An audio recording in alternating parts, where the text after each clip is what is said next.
Good evening. Welcome, welcome. Yeah. Oh, thank you. Good evening. So tonight I'd like to share with you a little bit, I'd like to start off a little bit from a sutta, the Mahāgosiṅga Sutta.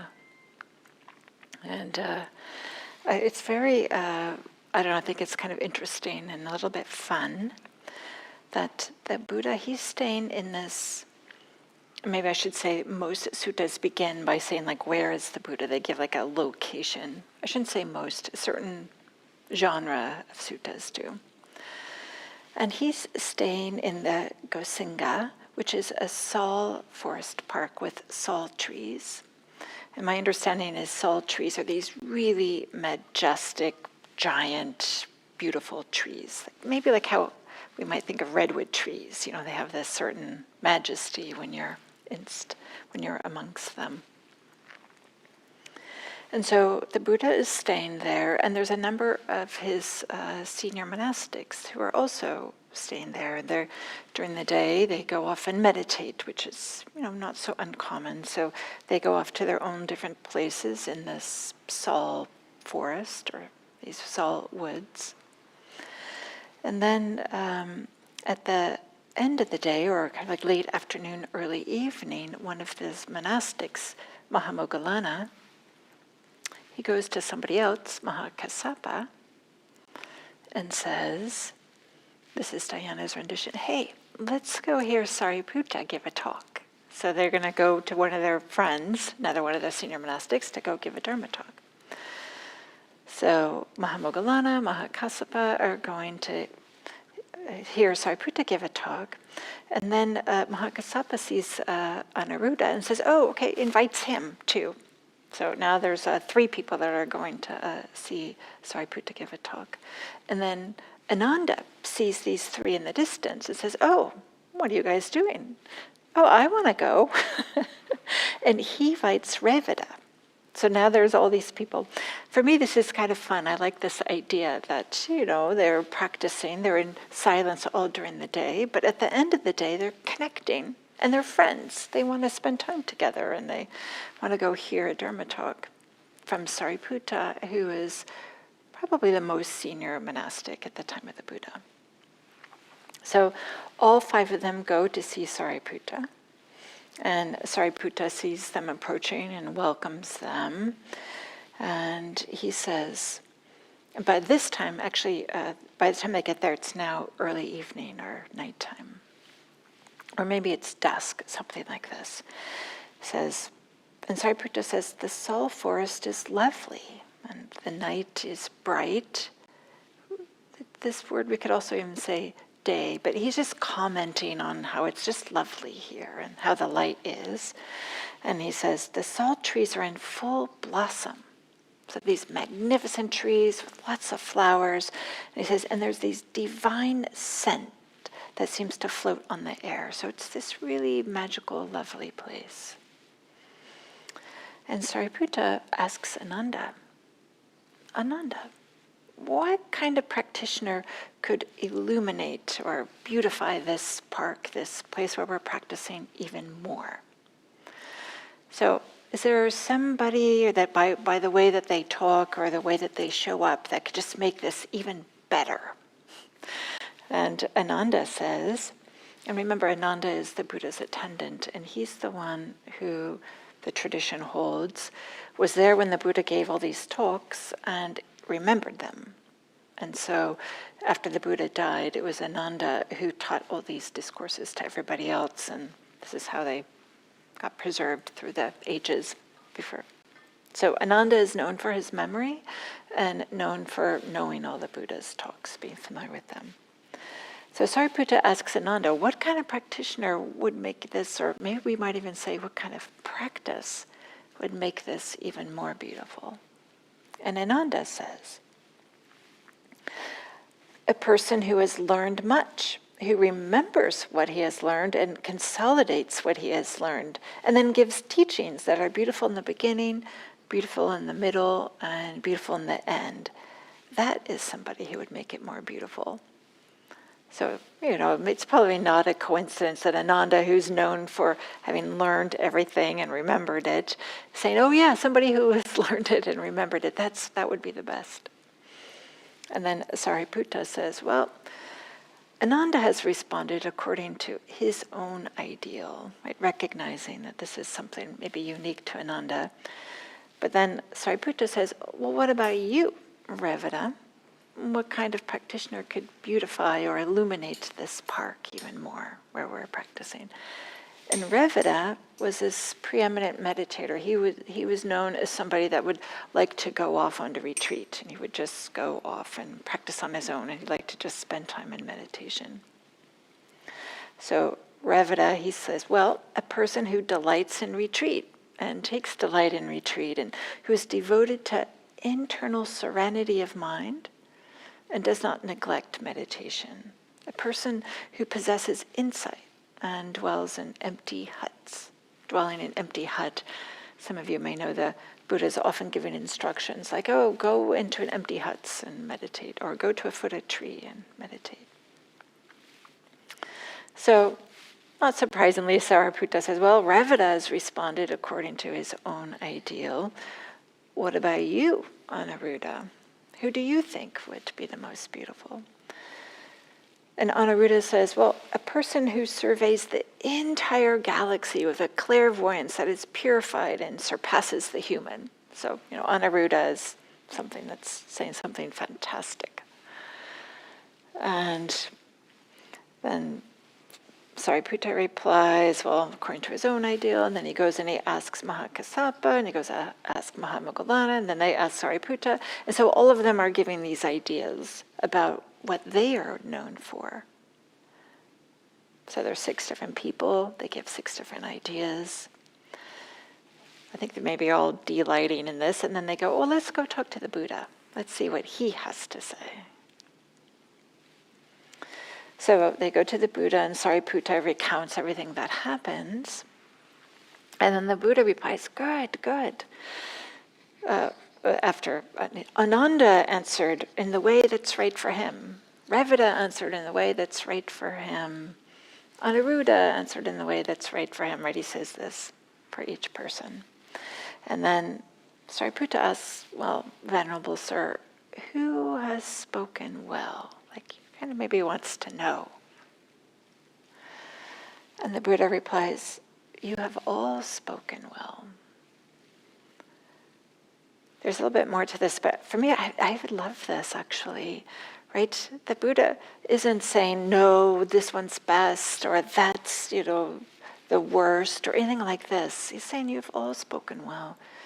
These are all the Buddha's senior disciples, and they all have different expertise, or they all have different specialties, or proclivities, or ways in which they practice. 6 different people, 6 different ways, and the Buddha is saying, you've all spoken well. Which I feel touched by, because it's not like there's only one way, and it has to look a particular way.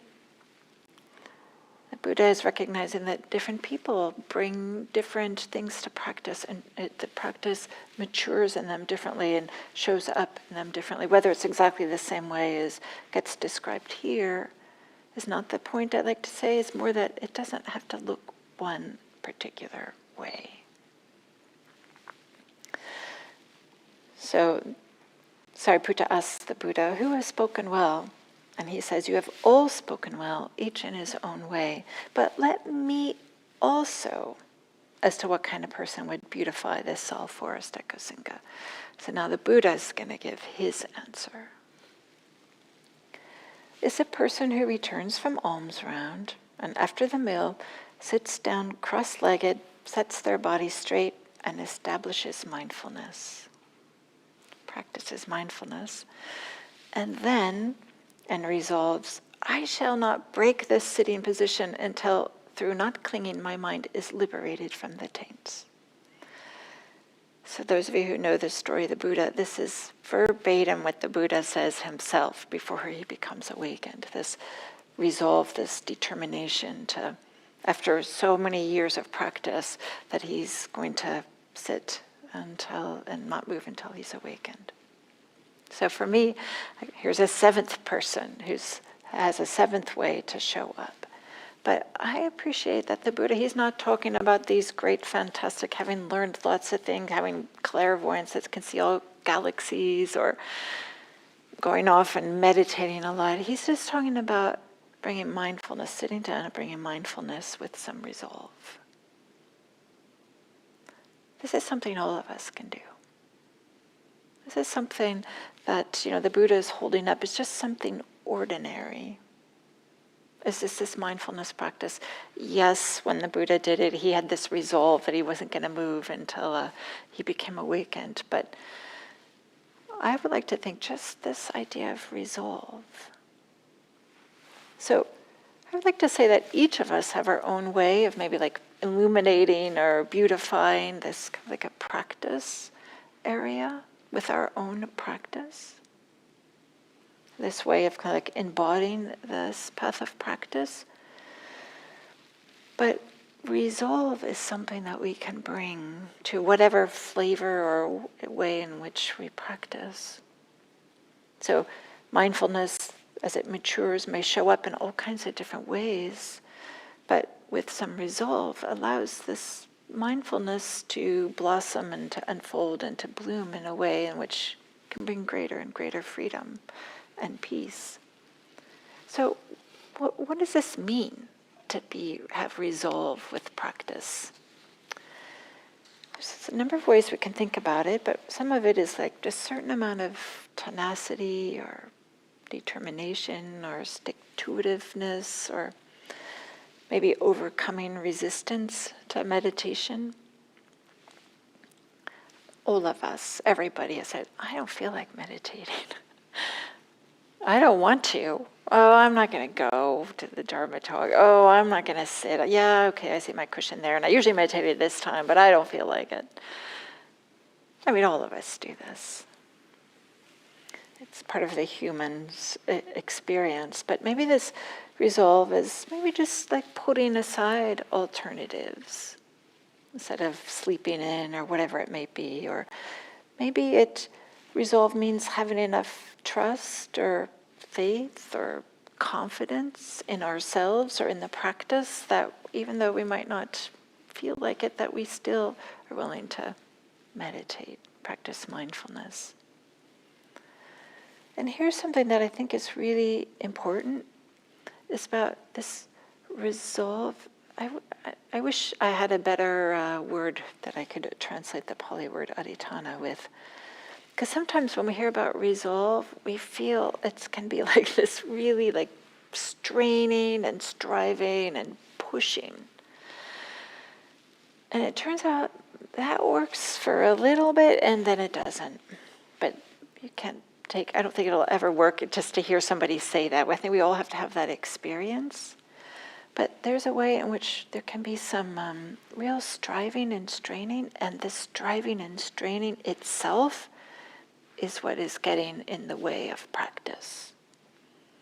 Because there's a way in which what's often fueling this straining or this striving, or this I gotta get it, which of course this works in our professional life, it works in our educational life, but it doesn't work in our meditation life, because what's fueling that is there's a big sense of I have to make something happen. And as I said, it works for a little bit, and we need something amount of that, but so much about practice is having this trust that you don't have to make everything happen at that moment. And then negotiating or navigating, like figuring out, well, what does that mean exactly? Because to be sure, it certainly takes effort to get to the cushion. It takes resolve, determination to keep on meditating even though you don't feel like it, or even to begin. But there's a way in which it can kind of like collapse and just turn into there's a word where you're just going to I forget what the word is exactly, but you're just like you're slogging through snow and you're like going to just bearing it out. So resolve is letting go of the idea that personal growth can just come quickly with minimal effort, but also recognizing that it needs some amount of effort. And this is part of what the art of practice is getting this sense of, well, what is the right amount of effort? And so resolve is also about recognizing that, it's not always fun or easy, and that to recognize that difficulties are part of the path, that it's not necessarily always pleasant or comfortable. And then on those times when we do give up, just to begin again as best we can.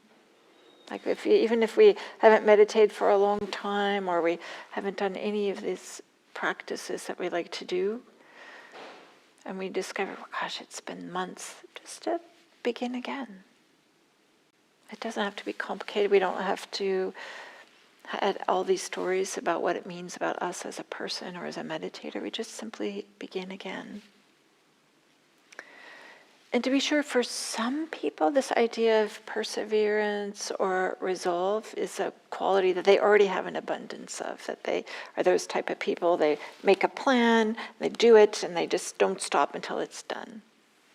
And maybe for those people, working with resolve adhitthana is a way that maybe the edge of their practice is how to have this resolve without getting too tight or too constricted, or how to do it, how to continue practice without it turning into drudgery.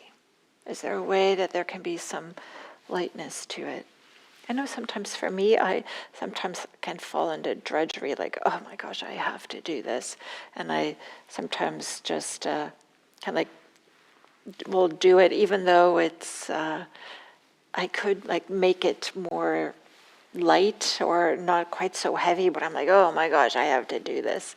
It doesn't have to be that way, right? But sometimes we can slip into this sense of this drudgery.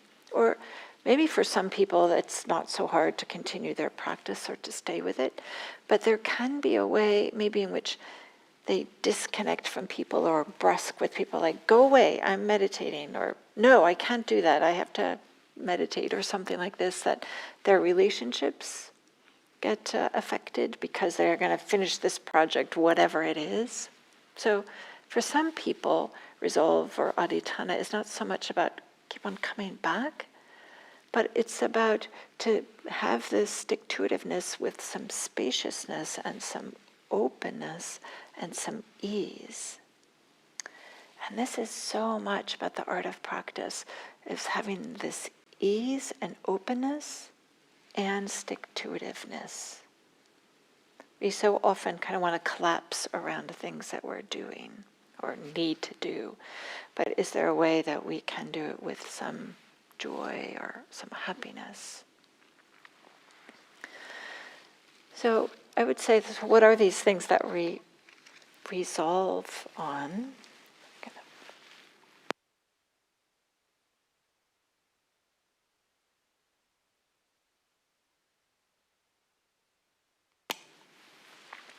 I've been giving the examples of meditation practice, but as part of Buddhist practice, we have this resolve to not harm others, not harm ourselves. This to be mindful of what's happening, whether it's formally on the cushion or whatever's happening in our life. And maybe this resolve to let go as best we can. This recognition that clinging and holding on really tightly is never the way forward, never the best way forward, but it's more kind of like opening, letting go is the way forward. So what are some of the things that get in the way of resolve? Well, it turns out that the hindrances to meditation are also the same hindrances to resolve as the same hindrances to so many things in our life. So this idea that these 5 energies, these 5 occupations of the mind that show up in our formal meditation practice are also what's getting in the way. So sensual desire, ill will, sloth and torpor, restlessness, and doubt. These are 5 obstacles to practice, or 5 obstacles to doing anything that we really want to do. And so they can distract us from our intentions, our aspirations, and they actually have pretty powerful in our life. If we're not aware of them, they can push us around in such an incredible way. And I'd like to talk about one of them in particular, and that is doubt. Because we might have this, this might happen. There's so many different ways that doubt shows up, but maybe we're meditating and everything's going along swimmingly, and then it becomes uncomfortable. Either because we have some emotions, memories or something, or thoughts of, oh my gosh, I forgot to do that thing, and now this terrible thing is going to happen, and I got to jump up and send that email, or do this or do that. Or maybe it's just pain in the knee or in the back or whatever it might be. So maybe the meditation's going along well. Then maybe there's a flash of uncomfortableness. With this flash of uncomfortableness, maybe there's this inner critic that arises, like, oh, I can't do this. Everybody else seems to be able to do it, but I can't do it. Or maybe there's something about, I shouldn't have even started. Who do I think that I am? Or I don't know. There's so many ways that we can undermine our capability. We start to doubt ourselves. Or maybe we even start thinking, why am I doing this meditation thing anyway? I'm not even sure that it helps. Or it used to help, but it doesn't seem to be helping now. Or, there's so many ways in which the thinking, we can cook up and dream up all these ways that practice seems to not be helpful, or we think maybe isn't worthwhile. Anything except, all the opposite except resolve. You might notice that you don't have these types of thoughts when meditation's going well, when we're feeling settled, when we feel like we have a certain amount of ease. So it's only when there's when it's uncomfortable, or there's a certain feeling like, well, maybe I'd rather do something else. And who knows, maybe that's because we want to avoid something, or maybe it is the discomfort. But a consequence, something that happens when this type of thinking starts, like, well, maybe I shouldn't do this, I should be doing something else, and I'm not even sure this is helpful anyway. As soon as we get lost or caught up in that type of thinking, then we're no longer actually with our experience. Instead, we're lost in our thoughts. And I love what kind of the Buddha was saying, just a person who sits down in his mindfulness. He was kind of like holding this up as an ideal practice. So not so much that we have to do it perfectly, but as soon as we're lost in thoughts, then, thoughts can go anywhere and everywhere, and they do. So is there a way that we can just bring awareness back to, this is a lot of, we could even use this word, doubt. This is doubt about myself. This is doubt about the practice, or doubt about the teachings, or doubt about the teacher. So this sense of hesitation or vacillation, or getting lost in papancha, this proliferation of thoughts. And one way to think about doubt is that when I think about the experience, this is a hindrance that shows up for everybody, there's a certain amount of swirling, oh, I'm not sure, I'll do this, maybe I'll do that. And so it has that kind of a little bit of an energetic feel. And so when we recognize either these thoughts, I'm not sure I should do this, or I want to do this, or there's that feeling, this vacillation, this hesitation, we can just tune into that experience, and maybe name it. Oh, this is doubt.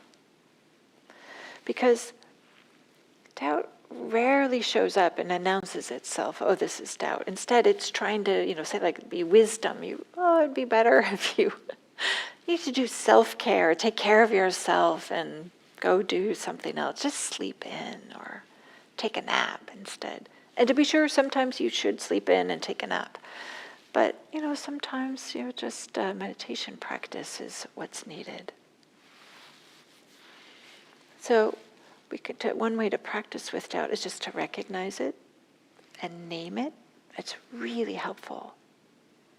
And to bring it back to the body is a really good way to feel like this sense of uncertainty. I don't really know what to do. It can be helpful to maybe feel the foundation, what you're sitting on, feel the connectedness, the settledness. Oh, I'm here right now, and I'm doing this. I'm doing this meditation practice. So to get out of this abstract thinking and the philosophizing, sometimes we can just get lost in abstract thinking. Of course we can.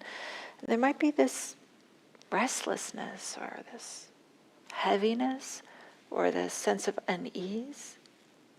So to tune into the bodily experience, mindfulness, first foundation of mindfulness. You can also remind yourself that thoughts are just thoughts. They're just thoughts. Thoughts, right? They're ephemeral. A whole nother set of thoughts are going to show up in another moment. So you don't have to grab these thoughts and hold them to be authoritative and have them be this is the truth of the moment. They're just thoughts. This could say is mindfulness too. The third foundation, mindfulness of the mind. And so some way to kind of undermine this idea that, oh, this is not a good thing to do, or I'm not even sure what I should do. And then investigate. Get a little bit curious, as if you were a naturalist. I like this idea of being a naturalist. So, okay, so I'm having all this doubt, and it feels like this, and you might do a gentle inquiry. Was there something that planted the seed for it? It could be a particular question. It could be a particular uncomfortable experience. And with this uncomfortable experience, then their inner critic shows up and likes to take over and maybe undermine what you're doing, thinking it's not going to work. So you can investigate. And then something that might be helpful is if you just have an inquiry, is there a particular question that I have? Is there something that I really do have doubt about the teachings, particular things that you're not so sure about? Or maybe you're not so sure about the teacher, or maybe you're not so sure about yourself. But it can be helpful to get a little bit more specific. Is there a specific question? And sometimes it can be helpful even to write this down. And that can really help clarify instead of this vacillation. Then once you have a question, you can maybe go find an answer. Listen to Dharma books, talk to other people, talk to teachers, do more practice. There's Google it, right, these days. Right, there's a way in which you can do something to maybe answer your question. Or maybe you can just recognize, okay, it feels like this to have a question. That's different than doubt. That type of a question, that's welcome. That's definitely part of the practice. To have a question and maybe not know the answer, that's really part of the practice. There's so much that we don't have the answers to. And I'm going like this with my hands because not knowing is a way that we're letting go of knowing exactly what the next moment is going to bring. Always having the answer is a way in which we're kind of like subtly trying to control things, and so that we feel more comfortable. But not knowing is uncomfortable, but there's a way in which also not knowing that's where the freedom is. If we always knew what's going to happen next, there's no freedom there. This having the question is a big part of the way forward. So when there's doubt, can you identify a specific question and maybe find the answer, but maybe there isn't an answer, and can you be okay with that? Practice with that. And that turns again away away from this vacillation and hesitation to, oh yeah, I have this question and not knowing the answer feels like this. That's mindfulness again.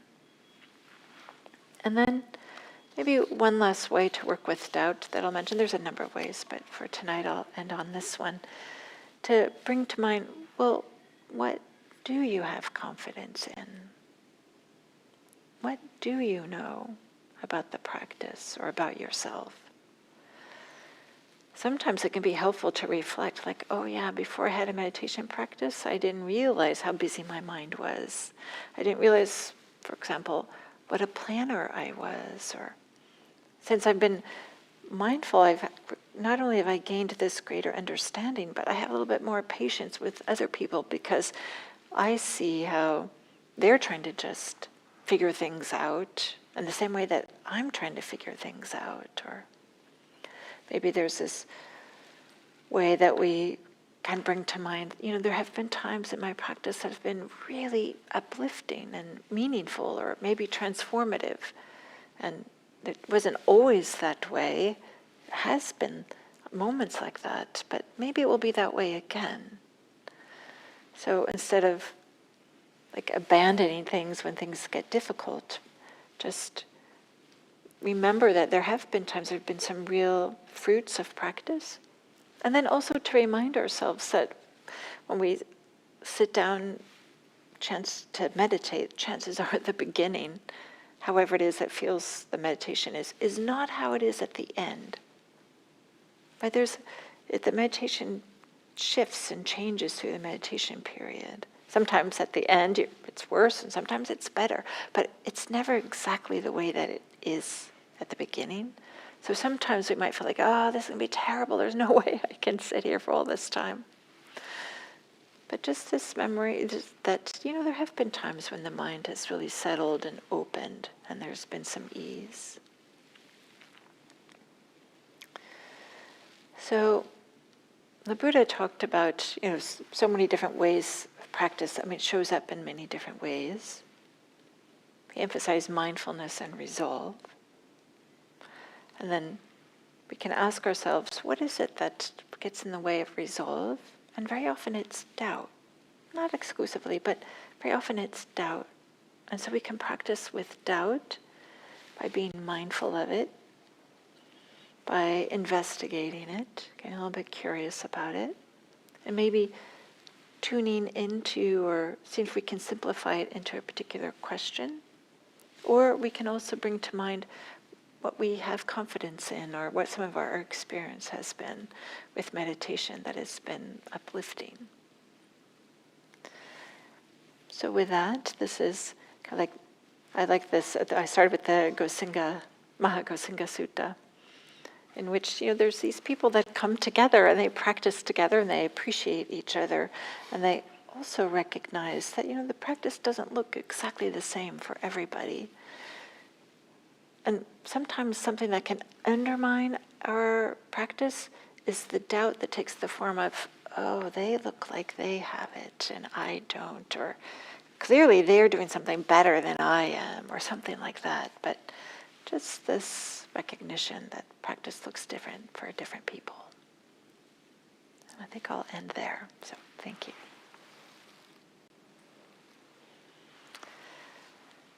And I'll open it up to if there are any questions or comments.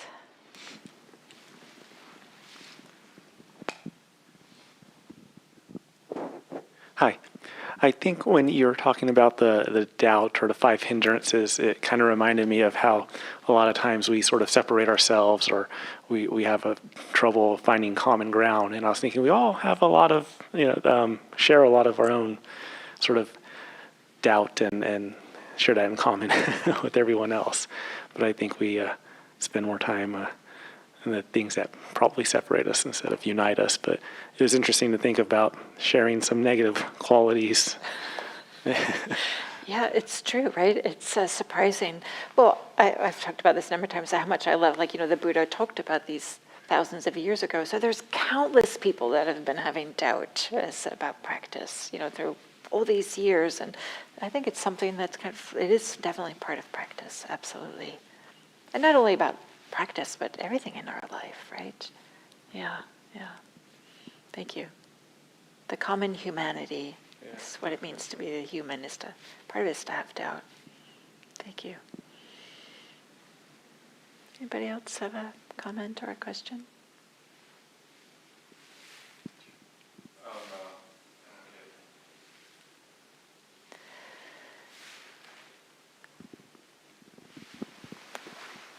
Well, I'll make a comment.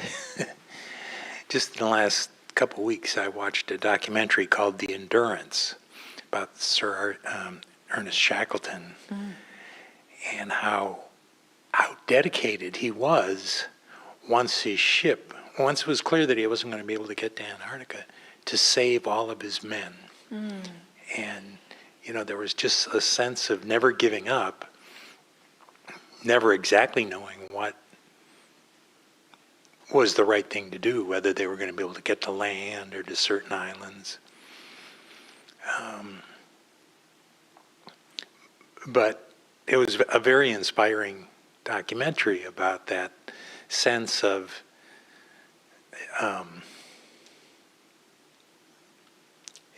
just investigating what are the possibilities now. I mean, as the ship got carried by the ice, what was going to be closest, and what could they save and what couldn't they. So. Yeah, thank you, Jim. Because that brings to mind something else that could help with doubt, is if there's something for us that's particularly inspiring or motivating, a type of North Star that's really important to us, just like Shackleton wanting to save all his men. Is there something, maybe it's not the same as saving our other people, but maybe there's something that really, drives us or motivates us or inspires us. So actually, thank you, Jim.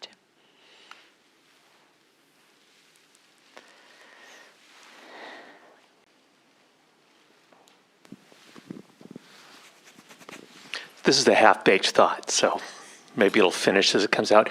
So I read that sutta a couple of years ago, and I really liked it. And it seemed to me that maybe this was written down long after the Buddha, because all these characters in it have got superpowers that are larger than life.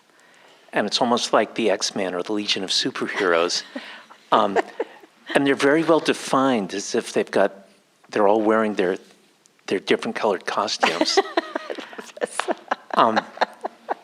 This is getting better and better.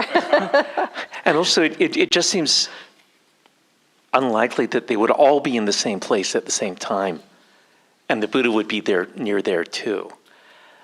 And I also remember really loving about the story that I thought sure they were going to come to blows because they also vigorously disagreed. And, the guys with the elephant came to blows. Yes. But they were blind. Yes. And these were all arahants. Yes.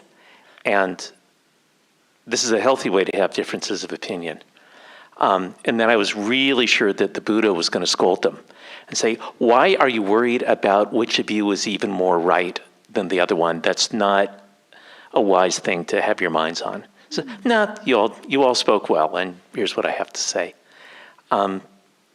Seemed there was something really, really gentle about that.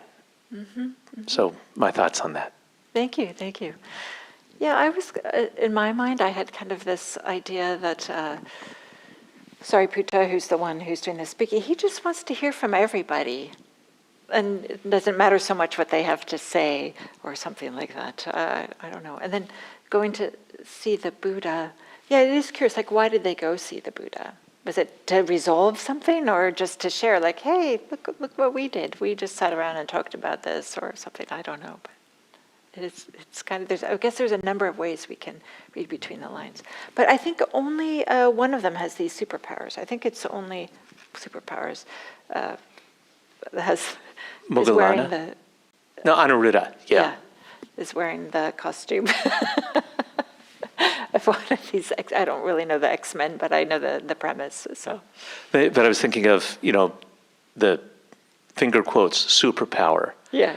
of asking the right question or being able to sit for long, long times. That maybe not superpowers, but characteristics. Yeah. They're very finely distinguished. Yeah. You know what? There's some other hints in here too about why it might be a later sutta. Just to have, but I don't know. But I pulled this together because I thought that I don't know. It's kind of nice, like how practice shows up in different ways. We don't all have to look the same.